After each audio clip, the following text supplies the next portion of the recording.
Hello, good day class. Today's lecture is on Introduction to Phonology. It's just a preamble, just an introductory class where you get to know what phonology is all about. The course is Phonology and Phonetics, Introduction to Phonology and Phonetics.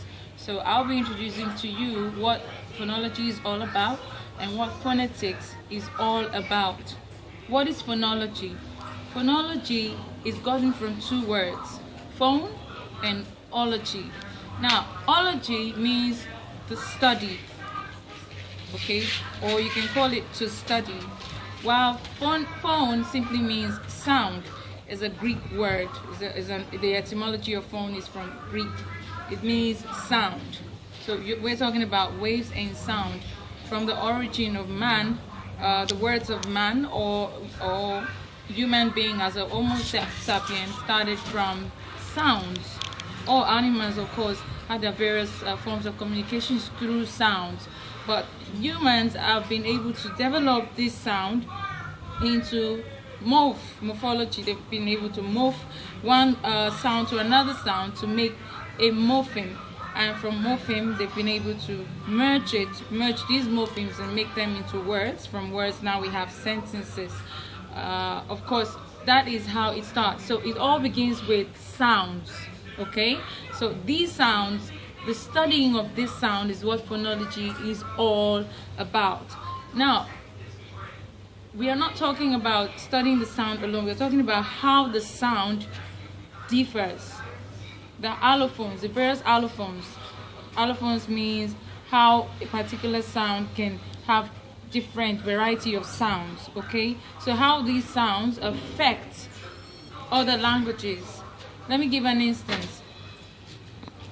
A sound pattern in English could be something different in terms of meaning from another sound pattern from another language, let's say Chinese. Even in the English and community, the Scottish English, the sound pattern of the Scottish English from their IPA means International Phonetic Alphabet, could be different, okay?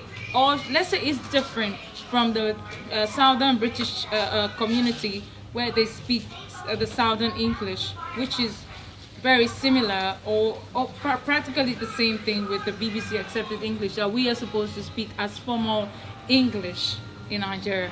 So the sounds are very important because when you hear a particular sound and you are trying to emulate it, if you don't sound it the same way it is sounded, you're making another meaning. You're giving another meaning, another interpretation of words, okay? So let's use our local community. Let's say if a Yoruba man wants to say something like, give a word like baoni, and the Igbo man wants to say the same thing.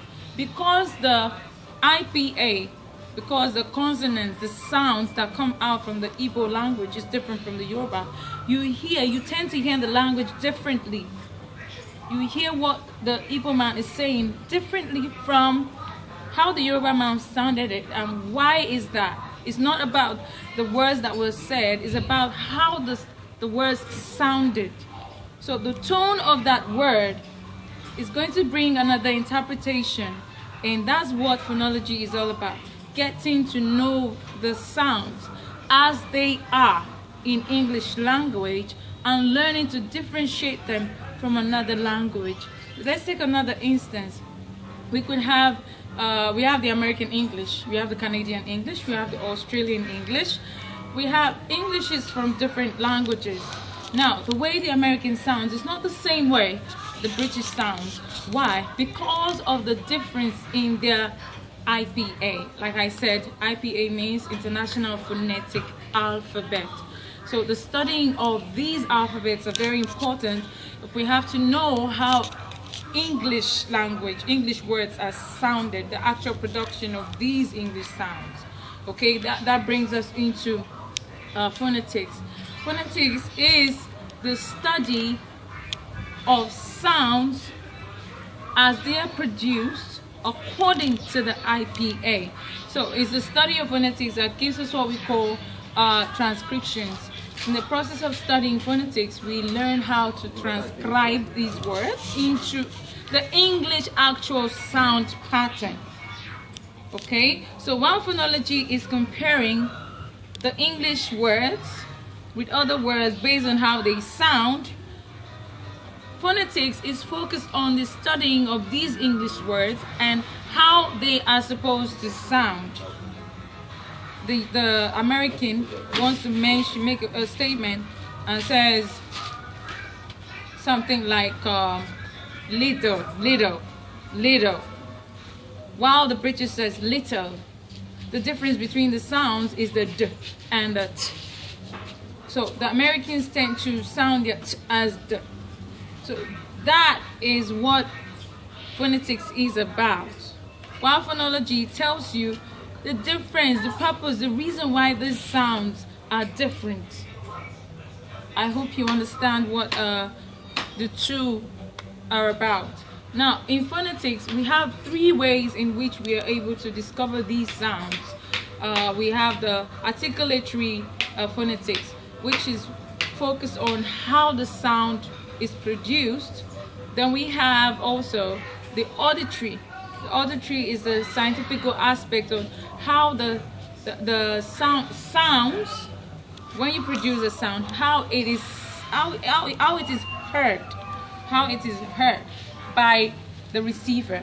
Then also we have the acoustics phonetics. I've mentioned three now: articulatory phonetics, we have the auditory phonetics, and we have the acoustics phonetics. The acoustics is the scientific aspect of the sound.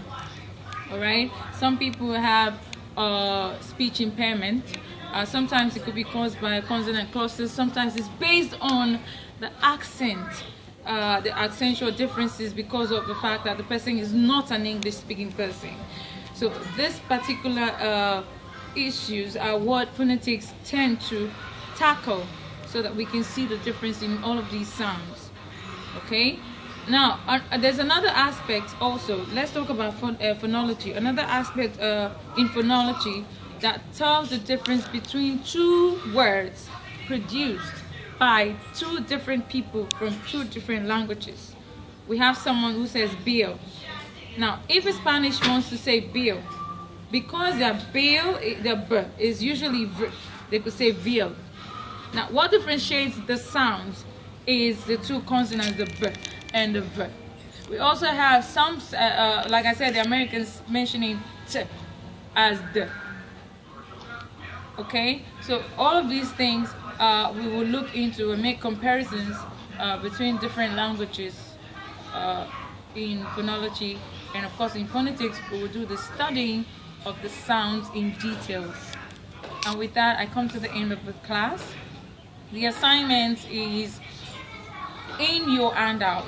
Make sure you check it out and do the assignment. All right, one more thing. I need you to go and study further on the origin of the English language, okay?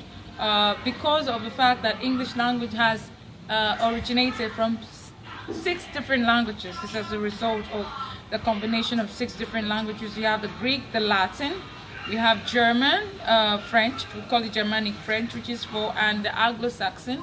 Now we have a little bit of Spanish coming into English. So all of these languages coming into them, we are studying it in phonology.